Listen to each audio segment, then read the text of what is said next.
Pen panchayat समितीवर भाजपचे वर्चस्व. स्मिता पाटील सभापती तर संजय डंगर उपसभापती.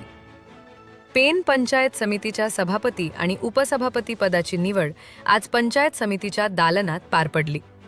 भारतीय जनता पार्टी आणि राष्ट्रवादी काँग्रेसच्या युतीनं बहुमत सिद्ध करत पेन पंचायत समितीवर सत्ता स्थापन केली आहे. प्रांताधिकारी तथा निवडणूक निर्णय अधिकारी प्रवीण पवार यांच्या उपस्थितीत ही निवड प्रक्रिया पार पडली. सभापती पदासाठी स्वर्गीय पिंट्याशेठ पाटील यांच्या पत्नी स्मिता प्रमोद पाटील यांचा एकमेव अर्ज आल्यानं त्यांची एकमतानं निवड करण्यात आली. तर उपसभापती पदासाठी तरुण आणि तडफदार नेतृत्व म्हणून ओळख असलेले संजय डंगर यांची बिनविरोध निवड जाहीर करण्यात आली. त्यामुळे पेन पंचायत समितीमध्ये भाजपचे कमळ फुलल्याची चर्चा राजकीय वर्तुळात सुरू आहे. यावेळी राज्यसभा खासदार धैर्यशील पाटील, जिल्हा परिषद माजी अध्यक्षा निलिमा पाटील, पेनच्या नगराध्यक्षा प्रीतम पाटील तसेच पंचायत समिती सदस्यांनी नवनिर्वाचित पदाधिकाऱ्यांचे अभिनंदन करून शुभेच्छा दिल्या.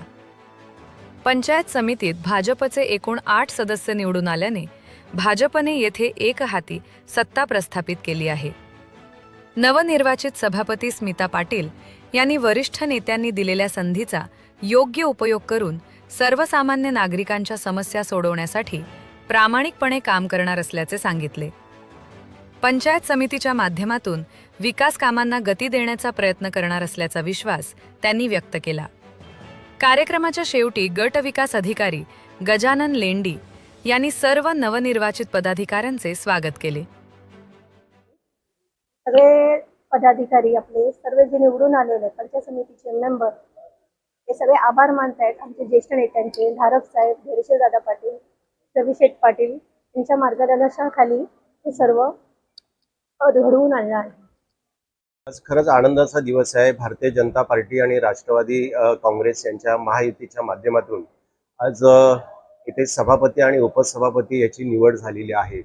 भारतीय जनता पार्टीचं आज पेन पंचायत समितीमध्ये कमळ फुललेलं आहे, त्यामुळे ती एक आनंदाची बाब आहे.